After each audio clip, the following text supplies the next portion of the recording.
Evening all student UPSC aspirant Hindi medium student. पिछली कक्षा में चैप्टर 5 का जनपद और महाजनपद के बारे में बताई। आज मैं आप लोगों को मैप 4 के बारे में बताऊंगी। जो look at this picture you all student, welcome back my YouTube channel. Thanks for watching my YouTube channel. मानचित्र 4 महत्वपूर्ण जनपद, महाजनपद और नगर। Look at this picture map 4। Kabul नदी, गंधार, तक्षशिला, झेलम नदी, चेनाब नदी, ब्यास नदी, रावी नदी, सतलुज नदी एंड सिंधु नदी। इन सब के बारे में बताऊंगी और पुरानी वीडियो में डिटेल्स में सारी नदी के बारे में बताई थी। आज मैं बताऊंगी जनपद, महाजनपद, ये सारी नदियां और ये देश किस जनपद में आते हैं। So you all student look at the board. मानचित्र 4 महत्वपूर्ण जनपद, महाजनपद और नगर। चैप्टर 5 राज्य, राजा और एक प्राचीन गणराज्य।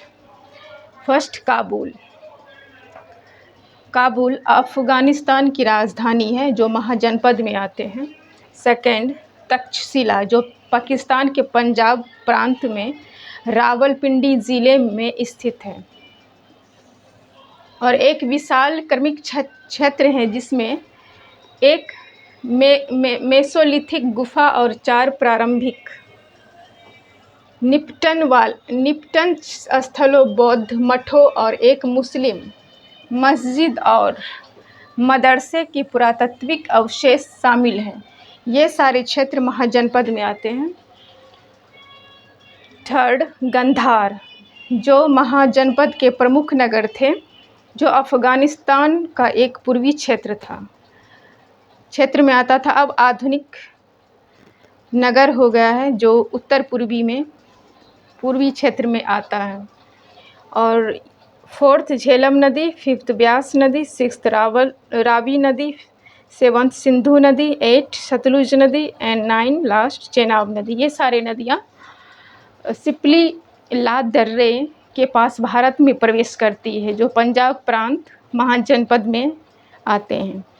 और मैं आप लोगों को बताऊंगी महाजनपद और जनपद के बारे में। जो महाजनपद और जनपद के बीच डिफरेंसेस है। जनपद का अर्थ है कि जन के बसने वाला क्षेत्र, और महाजनपद 16 थी जिसकी 16 राजधानियाँ थीं।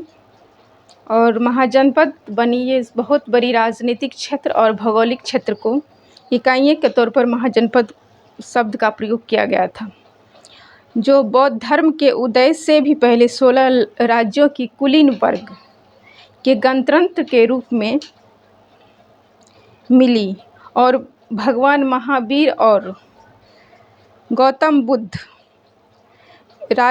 राजा का शासन होता था। महाजनपद की व्यवस्था में एक राजा का शासन होता था। महाजनपद गुण और संघ के नाम से विख्यात थे, जो कई लोगों समूह शासन करते थे। और संघ में सबसे बड़ा संघ वज्जी संघ को माना गया है।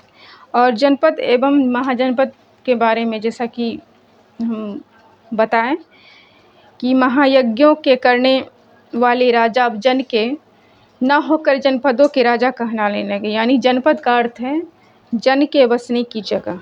करीब 2500 साल पहले कुछ जनपद अधिक महत्वपूर्ण हो गए, इन्हें महाजनपद कहा गया। और जनपद और महाजनपद पद के बीच मुख्य अंतर यह है कि जनपद 1500 ईसा पूर्व से आसपास अस्तित्व में थे और महाजनपद उससे पहले यानी 600 ईसा पूर्व और 345 ईस्वी पूर्व के बीच अस्तित्व में आए थे। जो जनपद वैदिक भारत के सबसे शक्तिशाली राज्य थे। ये प्रकृति में राजशाही थे, जबकि प्रकृत एक भाषा थी जो प्रकृति में राजशाही थे, जबकि महाजनपद मुख्य रूप से कुलीन तंत्रीय थे। तो आज के लिए इतना ही। नेक्स्ट क्लास में नेक्स्ट पैलेसेस एंड रिवर्स लेके आऊँगी। तब तक के लिए till then bye bye, take care, thank you for watching my YouTube channel. Thanks.